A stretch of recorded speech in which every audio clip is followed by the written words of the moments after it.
wabarakatuh.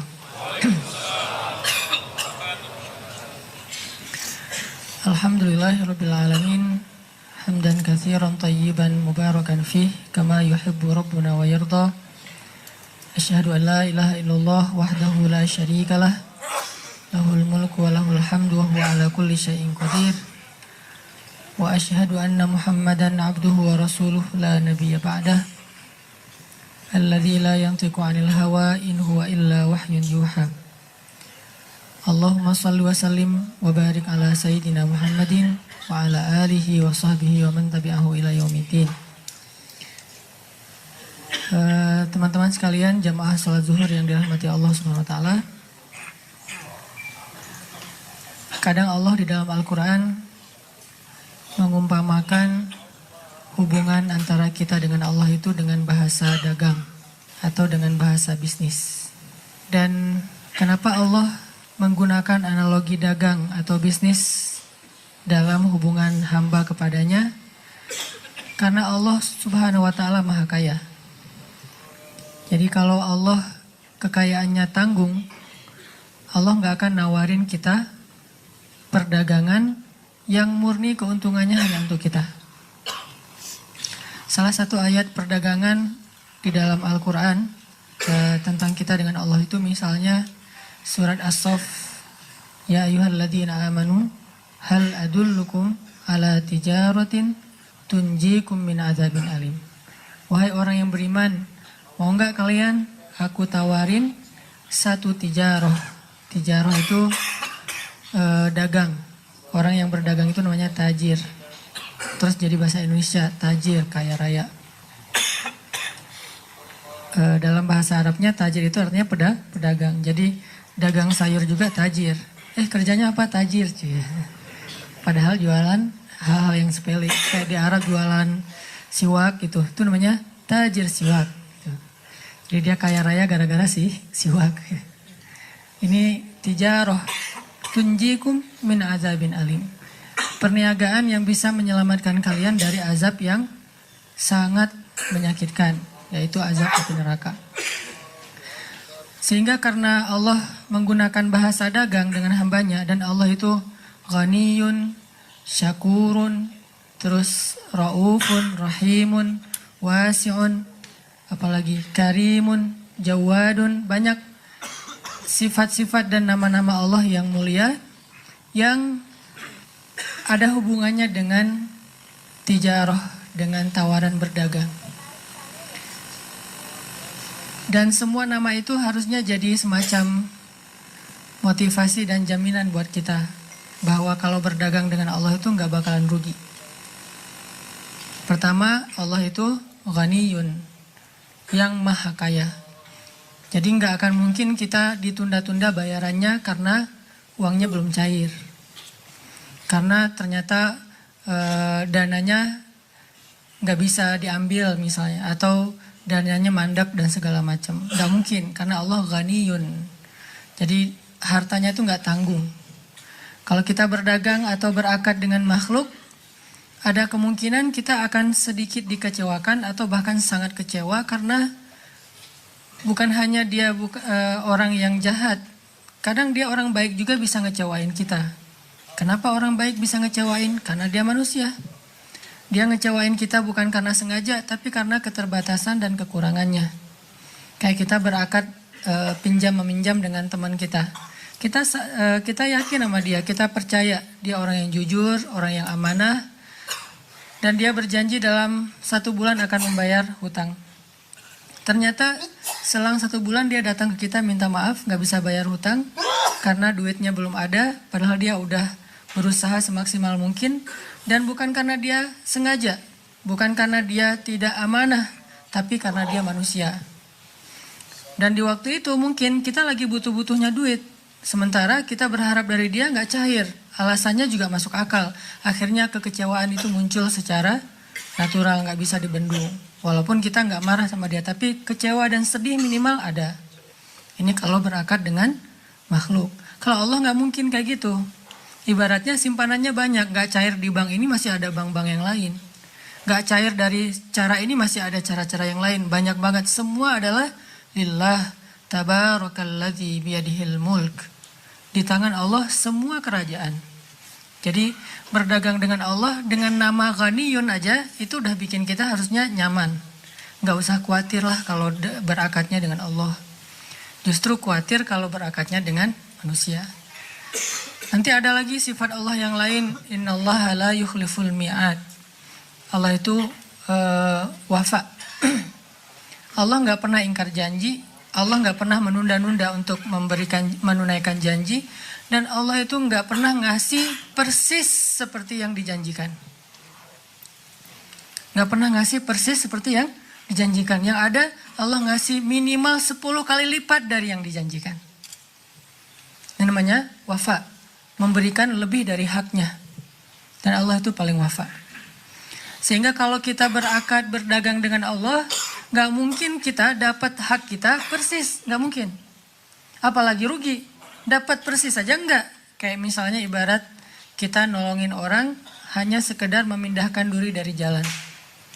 Pahalanya itu bukan nanti Allah akan ngebalas kita dengan cara menyelamatkan kita dari duri seukuran itu di jalan. Enggak. Kalau misalnya kita mindahin batu ya, mungkin ukuran batu yang bisa bikin motor kepleset. Allah akan menyelamatkan kita minimal 10 kali lipat dari ukuran batu itu. Kayak misalnya sekarang lagi musim longsor nih. Ada satu batu yang ukurannya semobil, bisa aja jatuh di atas jalan di daerah mana kemana tuh yang viral tuh? Jawa Barat lah ya. Jatuh di jalan sehingga kalau misalnya, bahkan ada beberapa yang cukup viral tentang kebesaran Allah yang batunya itu jatuh persis kurang dari 1 detik dari jarak mobil yang baru lewat. Minimal 10 kali lipat dari ukuran kebaikan yang kita lakuin. Ini artinya Allah wafa. Jadi nggak ada ruginya. Sama aja nggak ada, apalagi rugi. Ini berakad dengan Allah. Ditambah lagi, Allah nggak mungkin ingkar janji.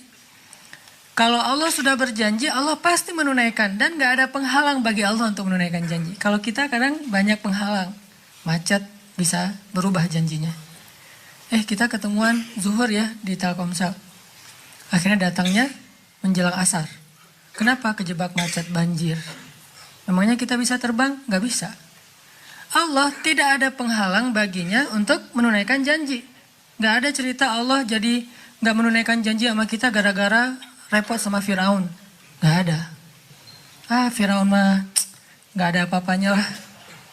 Bahkan Allah bilang dengan bahasa sombong dan Allah berhak sombong. Satu-satunya zat yang berhak sombong kan cuma Allah ya. Jadi kalau kita sombong itu kita udah melakukan dosa besar, mengambil hak Allah. Cuman Allah yang boleh sombong. Kayak misalnya ketika Allah memberi Zakaria anak dalam usia yang secara ilmiah gak mungkin punya anak. Zakaria nanya, gimana caranya saya punya anak? Istri saya mandul, saya udah tua. Kata Allah, qala kadzalika qala rabbuka huwa alayya hayyin. Hayyin itu artinya hin. Hin itu jadi bahasa Indonesia hina. Gak ada apa-apanya, rendah, remeh, kecil itu mah kata Allah. Gitu doang, hayyin kata Allah.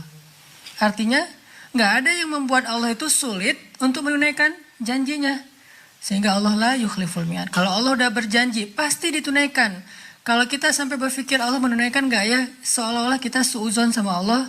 Seolah-olah Allah itu ada penghalang untuk bisa menunaikan janjinya. Walaupun Allah maha baik. Gak ada penghalang. Kalau Allah sudah berjanji, pasti Allah tunaikan. Dan tepat sesuai dengan janji Allah. Tidak mungkin meleset sedikit pun. Detik bahkan kurang dari detik itu lebih kecil dari ukuran detik, tepat seperti apa yang Allah janjikan. Banyak lagi nanti syakur.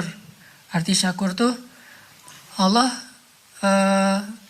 maha menghargai. Gak mungkin ada kebaikan kita terus Allah bilang gitu aja minta diapresiasi. Emang saya gak pernah buat baik sama kamu. Allah gak pernah kayak gitu. Walaupun Allah maha baik dan terus memberikan kebaikan dalam hidup kita, gak pernah Allah misalnya ketika kita ngelakuin satu kebaikan, terus Allah bilang kan udah dibalas kemarin. Kan udah dibayar kemarin dengan kesehatan, dengan nafas, dengan segala macam. Enggak, tetap aja dibalas. Padahal kebaikan-kebaikan kita seumur hidup, bahkan mungkin gak bisa membayar satu hela nafas kita sekalipun. Tapi Allah gak ngitung kayak gitu. Allah gak ngitung kebaikannya kepada kita, dan memang kita juga gak disuruh berhitung. Karena gak akan sanggup hitung. Wa in ta'udu Ni'matallah la tuhsuha. Kalau kalian pengen ngitung nikmat Allah, kalian nggak akan sanggup. Yang Allah minta dari kita itu bukan menghitung, tapi mensyukuri. Dan kalau kita bersyukur, bukan udah, oh ya udah memang sempantasnya kalian bersyukur, enggak. La in syakartum la azidannakum. Ditambah lagi tuh syakur. Syukur aja ditambah. Beramal soleh ditambah. Jadi kayak Allah tuh memang seneng ngasih gitu. Seneng ngasih. Cuman Allah pengen lihat kita pantas nggak diberikan. Ada sedikit aja kepantasan pada diri kita, dikasih lebih dari apa yang kita pantas mendapatkannya. Jadi ibarat makanan, Allah tuh udah sediain segala macam. Kita tuh cuma disuruh ngambil sendok, terus makan sendiri. Kadang-kadang itu juga disuapin, cuma disuruh buka mulut doang gitu. Terus kita nggak mau buka mulut, alasannya kita bilang, Allah sombong banget sih, saya disuruh buka mulut. Kenapa nggak dikenyangin aja? Masih banyak meminta, padahal udah disiapin, udah dimasak, udah dihidangin, disuapin. Tugas kita cuma buka mulut. Sesederhana itulah kita mendapatkan nikmat Allah. Kita hanya ikhtiar sedikit, tapi dapatnya banyak, luar biasa. Kadang-kadang ikhtiar yang sedikit ini bikin kita komplain. Bikin kita nuduh Allah dengan tuduhan-tuduhan yang nggak pantas. Ini artinya, teman-teman yang dirahmati Allah, paling aman itu kalau berakad dengan Allah. Paling aman udah. Cuman kalau kita banding-bandingin ya, biar lebih fair, kenyataannya kita agak-agak nggak fair sama Allah. Contoh nih, kalau kita bandingin akad kita dengan Allah dan akad kita dengan makhluk. Allah kan kadang-kadang ngomong di Al-Quran tuh, siapa yang meminjamkan harta terbaiknya kepada Allah, nanti Allah ganti berkali lipat kan ya. Ini kan konsep riba sebetulnya kan ya. Karena Allah itu emang mengharamkan riba kalau kepada sesama makhluk. Tapi menggunakan riba kalau kepada dirinya sendiri. Makanya Allah menggunakan istilah yamhaqullahu riba wa yurbi as-sadaqat. Allah menghapus riba tapi meribakan sedekah. Bahasa kalau kita terjemahkan secara bahasa ya, yurbi itu kan dari kata riba. Yamhaqullahu riba wa yurbi as-sadaqat. Allah menghapus riba kalau kepada sesama makhluk, tapi meribakan sedekah kalau ke Allahnya. Arti meribakan sedekah, kalau kita kasih 1, Allah balas 700 kali lipat, berarti kan riba. Tapi kalau dengan Allah nggak masalah. Kenapa? Allah nggak akan terzolimi oleh riba kita. Orang Allah maha kaya. Tapi kalau makhluk diribain, kan jadi sulit buat dia, jadi zalim. Kalau Allah tidak masalah. Lebih dari 700 kali lipat juga nggak masalah. Karena Allah bilang, bighairi hisab, tanpa batas. 700 itu hanya hitung-hitungan yang kita bisa bayangin. Tapi di akhir ayat tetap ada kalimat bighairi hisab, nggak ada batas. Allah bilang, siapa yang meminjamkan hartanya kepadaku, sedekah, zakat, wakaf, segala macam lah, termasuk nafkah kepada istri, kepada keluarga. Siapa yang meminjamkan hartanya kepadaku, aku ganti berkali-kali lipat. Siapa yang menyimpan hartanya di sisi Allah, Allah ganti. Jelas tuh ayatnya tuh. Belum lagi nanti dikuatkan dengan hadis-hadis yang sahih. Tapi kenyataannya, kadang kita masih agak ragu, nyimpan uang ke Allahnya. Lebih yakin nyimpan uang ke makhluk. Berapa tabungan kita di bank? 100 juta? Khawatir nggak dengan angka segitu kita taruh di orang lain? Nggak khawatir, kenapa? Itu bank. Itu jelas pertanggungjawabannya. Itu nggak mungkin akan dirugikan. Bahkan yang ada bertambah. Mau itu konvensional, mau itu juga syariah. Yang jelas naruh uang di situ kita yakin banget ratusan juta. Tapi naruh uang di Allah, zakat, sedekah yang jauh lebih kecil dari itu, kadang mikir, berkurang, ini nggak fair nih. Ini artinya kita sebetulnya nggak yakin-yakin amat bahwa Allah itu maha baik, maha memberikan berkali lipat, maha menunaikan janji. Nggak yakin-yakin amat, walaupun lisan kita terus mengatakan sadaqallahul azim, sadaqallahul azim. Kan kalimat sadaqallahul azim itu kalimat tasdik ya, kalimat pembenaran. Dan dia boleh diucapin di setiap habis satu ayat juga boleh, nggak harus di akhir bacaan. Walaupun kebiasaan di Indonesia mah sadaqallahul azim itu penutup bacaan kan. Kalau misalnya ada yang baca Qurannya lama banget, terus ada yang nyindir dari belakang, sadaqallah gitu kan ya, biar nutup gitu bacaannya. Padahal sadaqallah itu artinya maha benar Allah kan dia membenarkan, tasdik. Dan orang yang selalu mentasdik itu namanya siddiq, seperti Abu Bakar as-Siddiq. Bisa aja kita bilang alif lam mim, Allahu alam wa sadaqallah. Dzalikal kitabu la raiba fih, sadaqallah. Hudal lil muttaqin, sadaqallah bisa aja walaupun gak harus selalu dengan lisan, tapi dalam hati juga boleh. Yang jelas kita selalu bilang dengan lisan kita sadaqallah, sadaqallah, sadaqallah, tapi kenyataannya kita nggak bisa bohong lah. Di hati kita tuh sebetulnya nggak yakin-yakin amat bahwa Allah itu maha benar. Ini yang kita perlu bangun. Makanya buat saya belajar mengenal Allah, belajar akidah itu bukan belajar teori tentang Allah. Rububiyah, uluhiyah, asma, sifat itu wawasan lah. Dan itu dipelajari oleh para ulama. Tapi yang paling inti belajar akidah itu adalah belajar yakin sama Allah. Kadang kita nggak tahu istilah rububiyah, tapi yakin banget sama Allah yang maha memelihara. Kita nggak tahu istilah uluhiyah, tapi kita muwahhid banget ke Allah, nggak pernah menyekutukannya. Kadang kita nggak hafal semua asma dan sifat-sifat Allah Subhanahu Wa Taala, tapi kita selalu yakin dengan janji-janji Allah. Itu orang yang sudah berakidah dengan baik. Tapi ada orang yang rububiyahnya paling ahli, bahkan dia menulis buku tebal, doktor di bidang rububiyah, doktor di bidang uluhiyah, doktor dalam asma dan sifat. Wawasannya banyak, sehingga di Arab itu ada istilah maklamah. Maklamah itu kita terjebak di era banyak teori. Bilal itu nggak terlalu ngerti istilah-istilah rububiyah, uluhiyah, asma dan sifat. Bahkan istilah akidah itu bukan istilah Al-Quran dan hadis.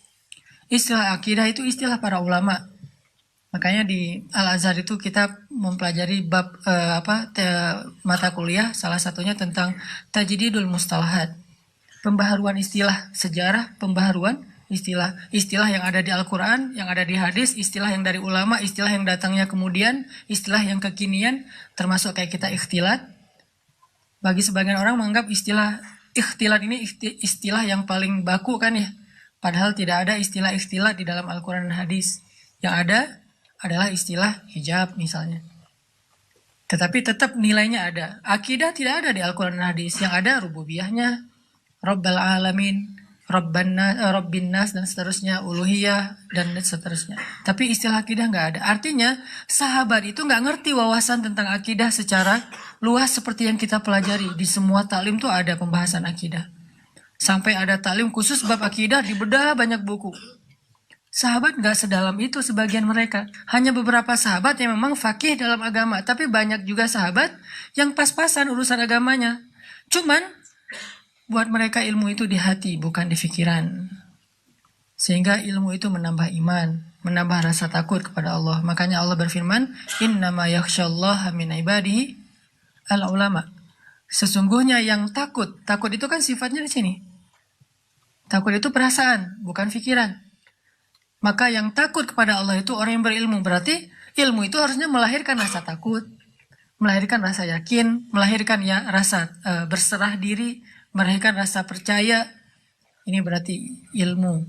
Makanya teman-teman yang dirahmati Allah, coba kita istafti qalbak, kata Nabi. Istafti qalbak, tanya ke hati masing-masing. Kira-kira kita udah berakidah belum? Kira-kira kita layak nggak disebut orang yang beriman? Salah satunya, gimana kita yakin kepada Allah dalam akad-akad hidup, dalam transaksi-transaksi kehidupan. Cara mengukurnya gampang, bandingin aja dengan manusia. Padahal kan kita bilang la syarikalah, kemudian kita bilang inna sholati wa nusuki wa mahyaya wa mamati lillahi rabbil alamin. Iya karena berdua, iya karena saya. Banyak kan kata-kata Allah yang paling lah pokoknya. Tapi kenyataannya yang contoh tadi aja, kita begitu tenang, nyaman, yakin menyimpan harta kita kepada makhluk dalam sebuah lembaga, bank atau apapun, tapi kita agak-agak ragu nyimpan uang ke Allah dalam bentuk sedekah, zakat, dan seterusnya. Padahal Allah nggak pernah minta 100% loh. Kalau kita mau ngasih 100% juga ada syaratnya.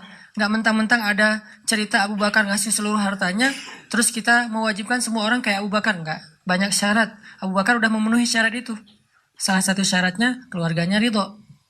Karena kalau keluarganya nggak ridho berarti zalim kan?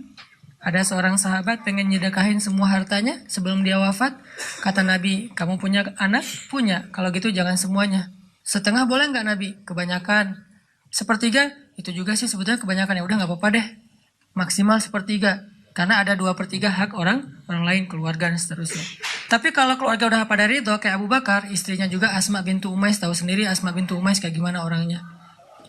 Dikurangin gaji presiden aja dia ya, gitu kan dia ngumpulin sisa-sisa receh dari gaji Abu Bakar biar bisa akhir bulan itu beli daging 1/4 kilo aja. Ya Ababak, kata Asma. Asma ini perempuan yang menikahi 3 laki-laki ahli surga, tiga-tiganya. Yang pertama Ja'far, kedua Abu Bakar, yang ketiga Ali. Jadi ketahuan ya gimana perempuan ini, suaminya aja tiga-tiganya ahli surga. Ya Abu Bakar, kita udah lama nih nggak makan daging sejak kamu jadi khalifah. Boleh nggak saya sisain dikit aja dari belanja bulanan, kalau nanti bisa beli daging? Boleh kalau masih bisa, kata Abu Bakar. Disisain receh. Uang 200 rupiah, 500 rupiah disisain. Akhirnya terkumpullah setelah beberapa bulan, bisa nih beli daging 1/4. Akhirnya dia bilang, ya Abu Bakar, sudah terkumpul nih. Kayaknya bisa beli daging walaupun sedikit untuk kita makan sekali aja. Kata Abu Bakar, astagfirullah, berarti gaji saya masih ada lebihnya. Kasih ke Baitul Mal, mulai bulan depan gaji saya dikurangin seukuran dengan yang bisa disisain. Asma bintu Umais, sami'na wa ata'na. Enggak, ceraikan saja, pulangkan saya. Enggak. Asma bintu Umais. Makanya, apakah istri kita Asma bintu Umais? Dan apakah kita Abu Bakar? Kita bukan Abu Bakar dan istri kita bukan Asma bintu Umais. Jadi kita mending pakai aja teladannya Sa'ad bin Abi Waqqas mungkin. Atau Muaz bin Jabal. Atau minimal Abdurrahman bin Auf. Gimana Abdurrahman bin Auf? Minimal ya. Ketika Abdurrahman bin Auf ngelihat istri-istri Nabi ditinggalkan oleh Rasulullah kan jadi janda nih. Dan istri Nabi kan gak boleh nikah lagi. Sehingga harus ada yang nafkahi. Maka Abdurrahman bin Auf memberikan masing-masing istri Nabi hadiah sebesar 21 miliar satu orang. Ada 9 orang. 21 miliar. Dan itu receh lah buat Abdurrahman mah. Abdurrahman kok gede banget, berapa emang 21 miliar? Emang saya pernah ngasih segitu? Lupa. Kita ngasih 1.000 aja ingat sampai mati gitu ya. 21 miliar. Satu istri Nabi, bayangin. Jadi artinya, ini maaf ya, gimmicknya kebanyakan kemana-mana. Intinya mah, kalau kita berakar dengan Allah, nggak mungkin kita rugi. Cuman mau jujur, tanya aja ke hati sendiri. Sama nggak? Sama aja nggak boleh sebetulnya. Masih kurang fair kalau sama. Harusnya Allah lebih ya. Tapi sama juga belum. Apakah sama ketenangan kita ketika kita nabung uang di bank dengan ketika kita bersedekah? Sama ketenangannya. Mantap gitu. Wah, sedekah misalnya dengan angka yang agak sedikit menurut kita gede. Kan itu relatif ya. Misalnya ada donasi untuk Palestina, Suriah, segala macam lah. Untuk kemanusiaan, ada untuk di Indonesia juga bencana. Kalau ngasih 100.000 mungkin kita nggak mikir. Dan 100.000 juga pulsa kita kurang ya. Kuota kita mungkin lebih dari itu. Atau sekali kita ngopi, 1 gelas udah 50.000, 60.000. Berdua sama teman kita, atau berdua sama pasangan kita udah sekali duduk di kafe itu udah 200.000. Jadi 100.000 buat kita bukan angka yang harus yakin dulu baru ngeluarin. Nggak sengaja juga keluar kadang-kadang ya. Nah, parkir berapa? Jadi bukan angka yang besar lah. Coba, mungkin buat kita angka yang besar itu 1 juta. Apakah kita ngerasain ketenangan ketika berinfak 1 juta seperti ketenangan ketika kita naruh uang di bank 1 juta? Sama nggak? Kalau sama, naikin lagi. 2 juta, 5 juta, 10 juta, sampai angka yang ketika di bank juga kita nggak yakin, ke Allahnya yakin. Itu baru lebih luar biasa tuh. Kayaknya nggak ada angka ke bank kita nggak yakin kan? 1 miliar juga kita yakin. Kalau ada duit 1 miliar, taruh di bank. Justru lebih ragu kalau disimpan sendiri. Taruh di bank lebih yakin. Berarti harusnya walaupun Allah nggak akan minta segede itu, kita nggak perlu ragu untuk berinfak di jalan Allah. Udah ngasih aja. Kalau saya punya hashtag lah ya, yang saya coba belajar ngamalin sedikit-sedikit untuk sendiri. Sedekah sesering belanja. Sedekah sesering belanja. Terutama belanja yang bukan kebutuhan pokok. Mungkin kebutuhan pokok kita sebulan sekali belanja di supermarket 1,5 juta misalnya. Sisanya kita kan masih sering belanja tuh. Ngafe, belanja baju, apa segala macam. Apalagi kalau lagi keluar kota, dinas, pulang-pulang pasti minimal belanjanya 500.000. Kalau nggak 1 juta. Saya punya hashtag sedekah sesering belanja. Kalau saya belanja 1 juta, saya harus sedekah minimal 300.000 sepertiganya. Ini buat sendiri, bukan fatwa ya, bukan hukum fikih. Motivasi nih. Motivasi buat sendiri, karena nggak boleh memfatwakan lebih dari standar fikih kan. Tapi kan boleh memotivasi lebih dari standar fikih. Makanya beda bahasa fadhailul amal dengan bahasa fatwal fikih. Fatwa fikih. Kalau ditanya fikihnya, ya sedekah semampunya. Yang lebih atau yang bahkan yang receh kalau bahasa kasarnya. Tapi kalau motivasi, coba sepertiga deh. Berarti kalau kita belanja 1 juta, budget kita 1.300.000. Begitu selesai belanja 1 juta, langsung saya udah save rekening sosial atau rekening kemanusiaan, transfer. Karena kalau transfer nggak berasa ya, lebih enak gitu. Kalau uang kertas kan, aduh tebal Kalau transfer tinggal ketik, kirim, ujung-ujung lama-lama, oh kenapa tinggal segini saldonya gitu. Pokoknya biasain kayak gitu. Jadi kita sisi positifnya apa? Pertama, kan tujuan bersedekah itu salah satu goals dari sedekah itu apa? Menghilangkan rasa kikir kan? Salah satu goals dari sedekah itu menghilangkan rasa kikir. Jadi ukuran sedekah yang afdol itu adalah ukuran yang bisa membuang rasa kikir di hati kita. Gimana membuang rasa kikir? Sampai kita ngerasa nggak sayang lagi dengan uang itu untuk diberikan kepada Allah. Itu berarti udah hilang rasa kikir. Sampai kita merasakan membantu orang lain itu lebih berharga daripada menyimpan atau menumpuk-numpuk harta. Udah hilang rasa kikir. Berarti kita harus belajar menghilangkannya dengan sedekah. 1. Kedua apa? Kita jadi perhitungan untuk belanja. 1 juta, 1.300.000. 2 juta, 2.600.000. 10 juta, 13 juta. Kan gitu kan ya? Jadi ngitung gitu.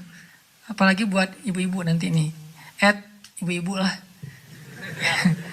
Karena kadang-kadang kalau kan ada tutorial belanja ala Rasulullah kan. Salah satu tutorial belanja ala Rasulullah itu apa? Bawa barang sendiri. Nabi pernah lagi belanja di pasar, terus ditemenin sama Abu Hurairah kalau nggak salah. Pas Nabi beli apa gitu, Abu Hurairah pengen bawain barang Nabi. Kata Nabi, orang yang belanja membawa barangnya sendiri. Nanti baca tuh di Riyadhus Shalihin. Bab etika-etika gitu, termasuk etika berbelanja. Kenapa disuruh bawa barang sendiri? Biar ketahuan kalau dia udah belanja banyak. Bayangin yang bawanya suami, supir, kan gak ketahuan. Enteng aja kan ya, yang dibawa cuma kartu kredit doang atau kartu debit misalnya. Kan ringan tuh, begitu dia bawa sendiri rempong gitu kan. Oh udah banyak juga ya belanja saya. Makanya Nabi menyunahkan tutorialnya bawa belanjaan sendiri, jangan titipin ke orang lain. Jadi teman-teman yang dirahmati Allah SWT, di situ kita bisa ngukur. Kita nih yakin gak sih sama Allah sebetulnya? Karena kalau kita gak terlalu yakin sama Allah, wajar kalau gitu kehidupan kita itu agak-agak banyak tersendat. Soalnya kenapa? Aku tergantung prasangka hambaku kepadaku. Ya kita sendiri yang jadi jawabannya. Gimana kita yakin sama Allah, kayak gitulah Allah ngasih ke kita. Saya sering membuktikan hal-hal kayak gitu, agak sedikit spekulasi tapi ke Allah. Jangan spekulasi ke makhluk. Kalau mau spekulasi, dalam tanda petik gambling, coba gambling ke Allah. Arti gambling ke Allah, lakukan sesuatu yang beresiko, tetapi yang diridhoi Allah ya. Karena kalau beresiko nggak diridhoi Allah kan bahaya. Nggak ada akad berarti dengan Allah. Sesuatu yang beresiko tapi diridhoi Allah. Saya pernah ngebuktiin itu berkali-kali. Menikah. Kok beresiko Ustaz? Nggak punya modal nikahnya. Kan standar pertanyaan paling mainstream tuh kalau mau nikah apa? Dari calon mertua. Kerjanya apa gitu kan ya? Paling mainstream tuh. Kalau saya ditanya kerjanya apa, belum punya pekerjaan, terus gimana ngasih makan? Allah yang ngasih makan. Tapi pede jawabnya, sampai mertua juga. Belum lagi ngeluarin dalil ya. Kan ustadz lah ya, banyak dalil. Ayat, hadis, banyak lah udah saya kumpulin bisa jadi satu buku tuh. Khusus ayat dan hadis untuk melamar.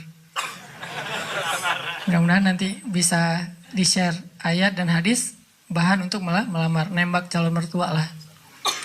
Pak, itu ada tuh hadis ya. Cuman saya agak-agak ragu nih bunyinya kayak gimana tuh, kurang lebih sih yang pernah saya dengar dari Ustadz. Nih hadis sahih loh Pak. Kalau datang seorang pemuda yang baik akhlaknya gitu kan ya. Jangan ditolak. Itu saya pernah dengar, Bapak pernah dengar? Pernah sih. Nah gimana Pak? Saya beres langsung urusan. Masa dia mau nolak hadis kan ya? Ingkar sunnah tuh udah jadinya bahaya. Duh jangan pakai hadis deh dan segala macam. Gak mungkin dia ngomong kayak gitu. Nikah tuh gak punya modal tapi ya bismillah aja lah. Gambling kan. Masa saya mau taat kepada Allah dibiarin telantar kan gak mungkin. Kan menikah itu untuk taat kepada Allah kan. Enggak hawa nafsu. Emang hawa nafsu. Masa nikah gak pakai hawa nafsu? Ini ada yang keliru di masyarakat kita. Katanya gak boleh menikah karena hawa nafsu. Bukankah nikah itu adalah solusi buat hawa nafsu? Lo nikah tuh nggak karena Allah tuh, karena nafsu. Nggak berbenturan dua hal ini. Tapi kalau dia menikah karena hawa nafsu dan ingin menghalalkan dengan terhormat hawa nafsu itu namanya karena Allah. Nggak ada cerita karena Allah berarti nggak melibatkan hawa nafsu. Nggak kayak gitu sih bahasanya. Sama kayak kita kerja nih. Lo kerja karena pengen gaji itu bukan karena Allah. Pengen gaji dan karena Allah itu nggak berbenturan. Kenapa kita pengen gaji? Karena kita pengen mendapatkan rezeki yang halal dan menafkahi keluarga. Dan itu semuanya karena Allah. Jadi nggak dibilang, nggak jangan mengharapkan gaji, harapkan pahala. Pahala itu salah satunya gaji. Karena pahala dalam bahasa Arab nggak ada pahala, yang ada al-jaza, al-ajru. Al-jaza itu artinya balasan, al-ajru itu artinya upah. Upah itu bisa dalam bentuk kesehatan, bisa dalam bentuk materi uang, bisa dalam bentuk kebaikan di akhirat, bisa dalam bentuk terhindar dari api neraka, dan seterusnya. Itu al-jaza, al-ajru. Termasuk mendapatkan hak kita dalam sebuah pekerjaan. Nggak masalah mengharapkan, saya kerja di Telkomsel, kenapa? Gajinya gede. Nggak apa-apa. Selama yang kita dapatkan itu halal. Tapi kalau yang kita kejar gaji gede dan syubhat, apalagi haram, itu bukan karena Allah. Termasuk menikah. Menyalurkan, kenapa kamu menikah? Karena saya pengen menyalurkan kebutuhan biologis saya secara halal. Wah, nggak karena Allah nih, nafsu nih. Emang nafsu, emang kenapa? Bukankah Allah mengatakan litas kunu ilaiha? Apa arti litas kunu ilaiha? Supaya tenang, supaya jadi nyaman, gejolak di dalam diri kalian dengan cara kepadanya. Itu bahasa. Dan di Al-Mu'minun juga dikatakan, walladzina hum li furujihim hafizun. Kalau nggak bisa hafizun, maka dia salurkan. Gimana cara nyalurinnya? 2. Illa ala azwajihim. Yang kedua nggak usah dibahas. Yang satu aja. Illa ala azwajihim, kepada istri mereka. Bukan istri mereka, istri-istri mereka.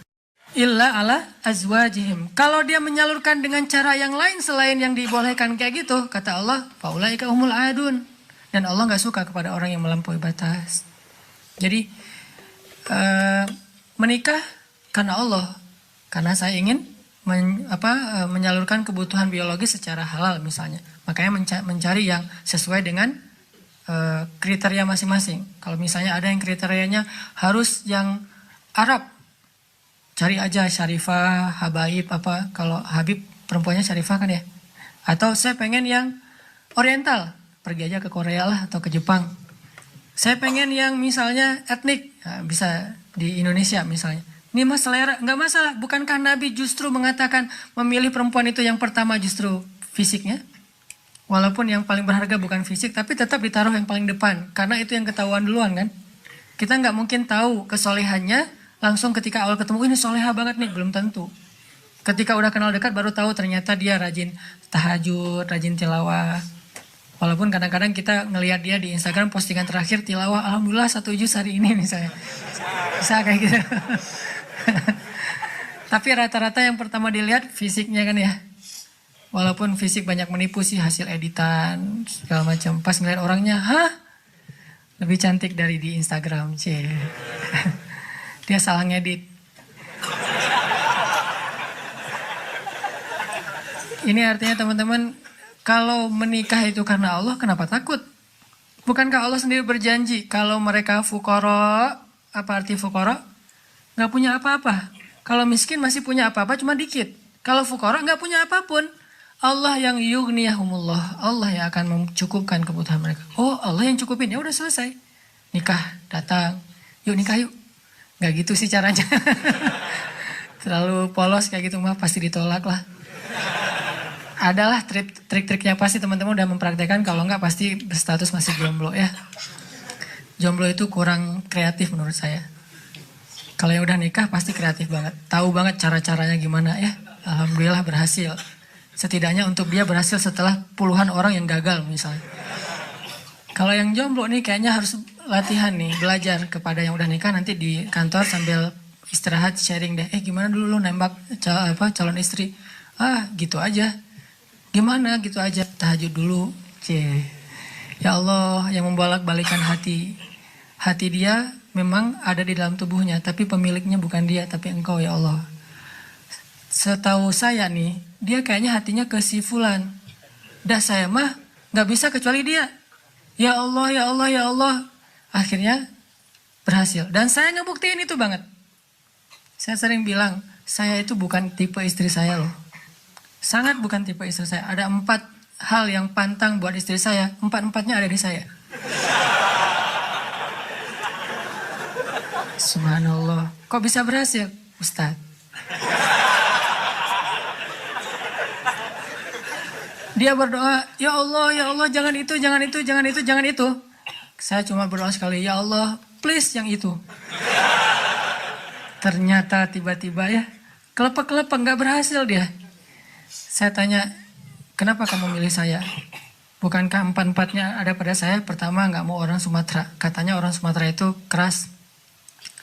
Saya dulu. Orang Sumatera itu keras. Orang Aceh, Sumatera, kuliah di Mesir. Nggak Mesir mah, Sumateranya Arab. Kan Arab juga ada Sundanya, ada Jawa ya. Sundanya Arab itu kayak Yaman. Itu Sundanya Arab, lembut-lembut. Sampai Nabi sendiri mengakui kan, orang Yaman itu hatinya lembut. Kalau Jawanya Arab tuh yang ulet gitu kerja itu Palestina. Karena Palestina itu terkenal dengan keteguhannya. Tapi kalau Sumateranya Arab, yang ngomongnya keras gitu, belak-belakan, spontannya luar biasa, itu Mesir banget. Di Mesir nggak ada ceritanya kita nunggu Damri itu nggak ada. Yang ada ngejar Damri. Kita nunggu di halte, Damri ngeliat kita makin iseng tuh, dicepetin. Mahasiswa cepat begitu. Kita lari ngejar. Yang nggak biasa naik Damri itu mahasiswa Malaysia, karena mereka kan beasiswa dari kerajaan, sehingga dianjurkan jangan naik Damri, naik taksi. Tapi kadang-kadang mereka kehabisan duit juga naik Damri, begitu turun berlawanan arah itu ngegelundung tuh. Kita di atas ketawa-ketawa aja, Malaysia. Bukan negaranya ya, orangnya karena terbiasa naik taksi, naik MRT. Dan kita mah Damri, desak-desakan. Kalau udah ramai di dalam Damri marah-marah, sallu ala Nabi, udah sallallahu alaihi wasallam. Cara paling sederhana mendamaikan orang di Mesir itu suruh salawat. Wah, humar segala macam. Mereka kalau ngomongnya kasar tuh nyebutnya humar, keledai. Karena keledai itu kan simbol hewan yang bodoh di Al-Quran kan. Ya humar gitu dan segala macam humar. Sallu ala Nabi sallallahu alaihi wasallam. Ya, mulai lagi gitu. Tapi pas salawat mereka bisa cooling down dulu dikit. Saking menghargai Rasulullah ya. Kadang-kadang ada juga yang sambil marah. Sallu ala Nabi sallallahu alaihi wasallam. Di Mesir, orang Sumatera kuliah di Mesir, kebayangan. Udah Sumatera itu mungkin agak keras, kuliah di Mesir. Jadi wataknya tuh terbentuk dengan 2 negeri. Alhamdulillahnya ketemu orang Jawa yang mungkin beda banget dengan Sumatera. Nggak mau dia orang Sumatera. Saya Sumatera. Sumatera Aceh pula. Dan Aceh di tempat markasnya GAM. Aceh PD. Dan itu kan GAM dulu banyak di situ ya. Terus yang kedua, nggak mau yang kulitnya dof.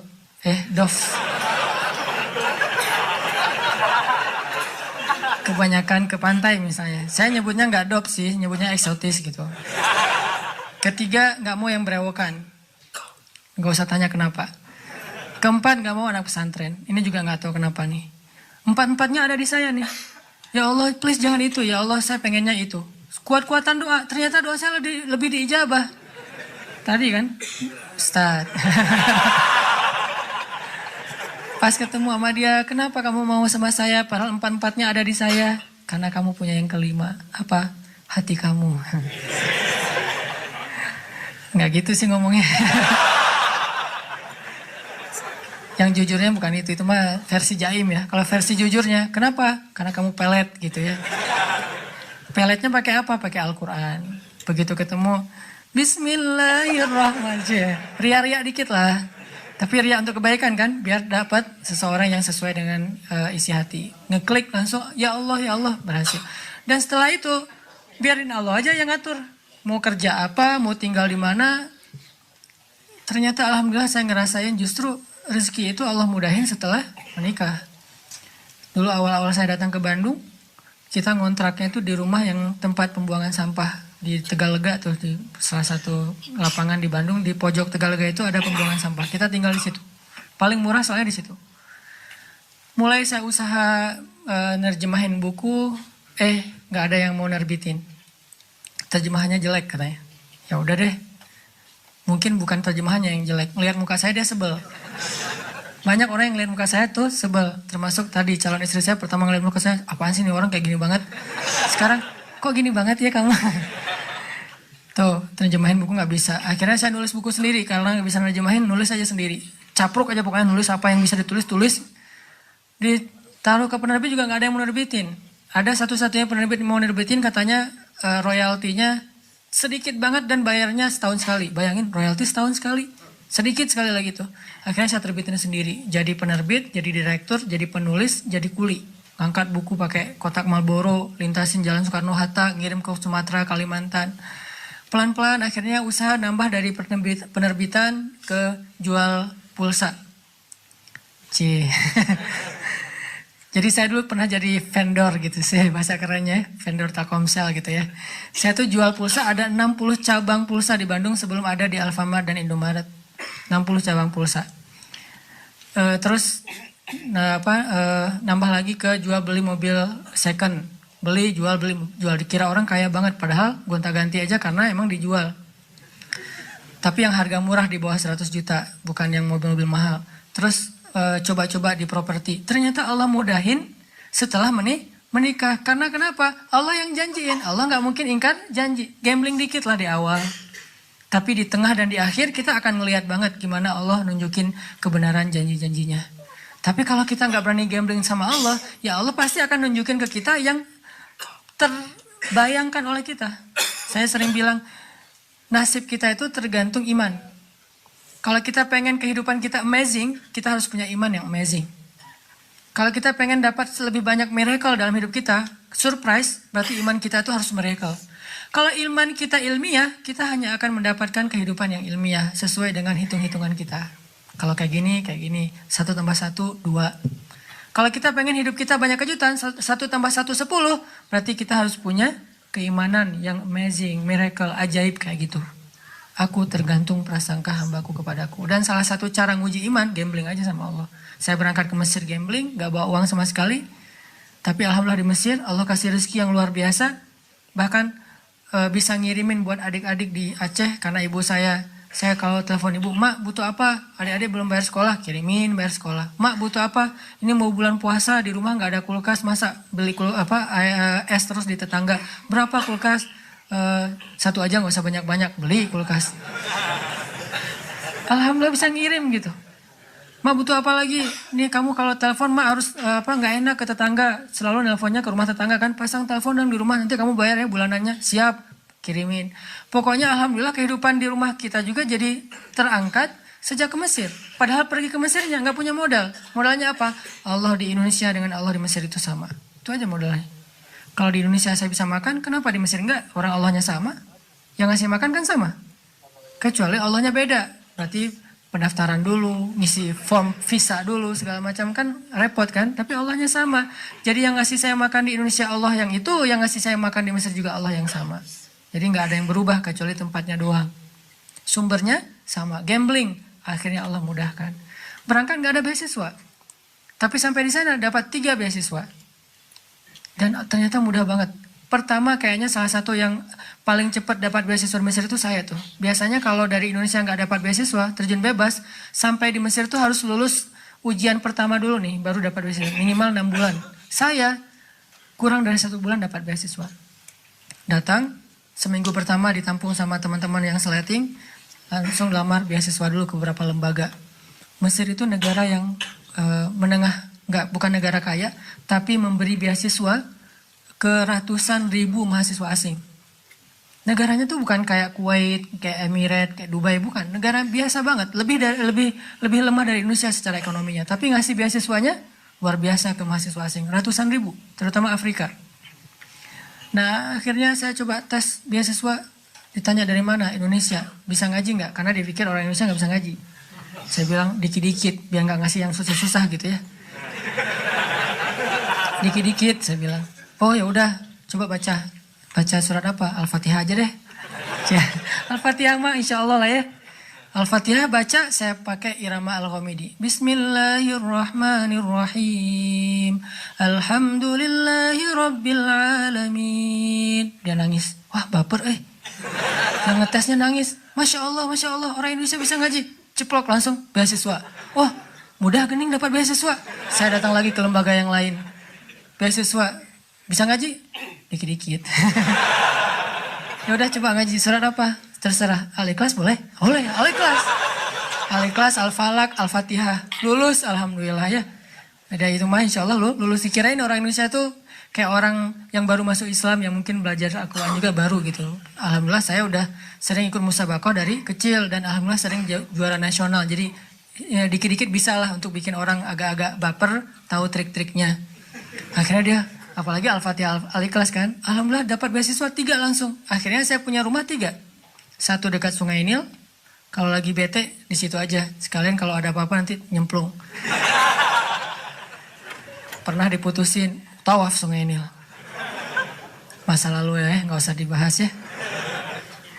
Terus rumah satu lagi tuh di pelosok kampung di Mesir. Karena emang saya pengen dapat culture Mesirnya, pengen kenal dengan orang-orang Mesir asli di kampung banget tuh.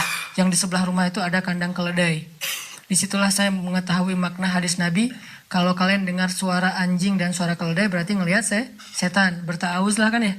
Suara keledai itu sering di sebelah rumah saya. Iyo. Saya ta'awuz, dia nggak berhenti. Saya pergi, dia berhenti. Wah, bahaya gini. Ini setannya siapa gitu. Di rumahnya ada yang di kampung. Terus satu lagi rumahnya di asrama. Di asrama mahasiswa. Alhamdulillah ternyata Allah mudahin banget tuh. Coba gambling. Gara-gara saya sering gambling kayak gitu, saya makin yakin aja nih. Kan kita ngelatih keimanan kita tuh dengan pengalaman ya. Salah satunya kayak Ibrahim bertanya ke Allah, wa idh qala Ibrahim rabbi arini kaifa tuhyil mauta. Qala awalam tu'min?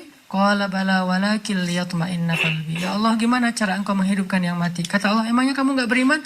Beriman ya Allah, cuman pengen nambah. Makin tenang hatinya, pengalaman. Makin berani, gambling ini, gambling itu, termasuk gambling ketika saya jadi guide di salah satu musim haji. Berangkat, nggak punya modal kecuali bayar visa sama tiket doang. $500 kalau haji dari Mesir, murah banget loh. $500 dan nggak ada kuota, nggak perlu nunggu sampai 10 tahun. Bulan ini daftar, bulan ini berangkat. Cuma $500. Tapi buat mahasiswa kan itu kadang-kadang gede ya. $500 minjam dulu sama teman. Pinjam dong $500 buat apa haji? Oh ya udah, pinjam. Nanti pulang haji dibayar, insya Allah. Berangkat nih. Sampai di Mekah, kerjanya ngapain? Ngeguidein jamaah-jamaah Indonesia yang mungkin butuh guide, butuh yang didorong, terutama dorongan lah. Jadi ojek. Cuma waktu itu nggak ada aplikasi sih. Aplikasi dorongan bisa pesan. Kayaknya perlu dibuat juga sekarang. Saya nyewa dorongan itu wheelchair, duduk depan Masjidil Haram gini. Mana ini yang kelihatan agak-agak cacat atau apa gitu kan. Kayak hiu nyari mangsa gitu. Mana nih yang agak kesasar. Nggak ada. 2 hari nggak ada. Akhirnya 2 hari saya cuma minum air zam-zam doang tuh. Nggak makan. Cuma minum air zam-zam, tidur. Minum air zam-zam, nungguin. Nggak ada. Hari ketiga, alhamdulillah lagi duduk-duduk depan Masjidil Haram. Lewat ibu-ibu kayak culang-cilang gitu. Kayak apa. Bingung gitu kan ya. Ini arah kemana sama anaknya. Nah ini kayaknya ada ciri-ciri nih. Saya datengin, Bu, kenapa kesasar? Iya Nina, saya kesasar. Rumah saya tuh dari jamaah Solo. Maktab saya nggak tahu di daerah mana. Ibu nggak bawa identitas? Iya ketinggalan tadi tasnya pas buru-buru. Wah, saya juga baru pertama haji nih. Belum tahu juga tempat maktab-maktab kayak gituan. Tapi bismillah lah gambling karena Allah. Makanya kalau berani gambling sama Allah, nggak mungkin dikecewain. Saya yakin banget tuh. Saya buktiin. Bu, ikut saya aja. Insya Allah kita cari rumah ibu. Kemana anak arahnya? Ke situ Bu. Nah saya juga nggak tahu. Ikutin aja. Ibu itu ikutin, jalan. Bismillah, la haula. Kan kata Nabi, la haula wala quwata illa billah itu melahirkan keajaiban kan ya. Sampai ada sahabat yang baca la haula, tiba-tiba anaknya yang disandra, tiba-tiba lepas dan selamat. La haula wala quwata illa billah, la haula wala quwata illa billah. Jalan, nggak lama kemudian, sekitar setengah jam jalan, lumayan lama sih. Setengah jam, akhirnya ibu tuh bilang, Masya Allah itu maktabnya ibu, itu teman-temannya ibu. Sampai persis di depan maktabnya. Oh ya alhamdulillah emang arahnya ke sini sih Bu dari tadi juga. Maktabnya ibu nih. Akhirnya dia datang pelukan sama teman-temannya udah tunggu kemana aja dari pagi kita tungguin kirain kesasar kemana. Ya saya kesasar untung ditolong sama adek ini. Dari mana Dek? Dari Al-Azhar Mesir. Oh ya alhamdulillah bisa digayatin kita dong. Alhamdulillah insya Allah besok langsung janjian jam sebelum subuh saya udah on time di depan maktab mereka. Datang alhamdulillah besoknya kita guidein, terus kalau ada pemotongan hewan kurban kita potongin, dapat rezeki dari Allah. Gak mungkin saya datang ke rumah Allah, pertama untuk ibadah, kedua untuk mencari rezeki. Bukan buat saya doang, buat keluarga yang ada di Aceh juga. Dan saya niatkan karena Allah, gak mungkin pulangnya tangan kosong. Tidak ada yang datang kepada Allah pulang dalam keadaan kecewa. Mustahil, itu prinsip. Gak ada yang datang kepada Allah pulangnya kecewa, itu gak ada. Yang datang ke Nabi aja gak pernah pulang kecewa, apalagi pada Robnya Nabi. Nabi itu gak pernah bikin orang kecewa. Yang datang kepada beliau pasti bawa sesuatu. Kalau minta sesuatu kepada Nabi gak mungkin ditolak, apalagi Allah. Jadi saya yakin nih, pokoknya saya datangnya jangankan ke Mekah, ke Mesir aja yang jauh dari Ka'bah, Allah tolong, apalagi ini di dekat Ka'bah. Walaupun awalnya Allah pengen nguji iman kita, masih percaya nggak setelah 2 hari nggak makan? Percaya kok tetap ya Allah, cuman lapar sih Allah, gitu. Curhat aja sama Allah, kan kita, Allah maha baik ya, jangan terlalu kaku lah sama Allah. Ya Allah, saya adalah, nggak usah gitulah.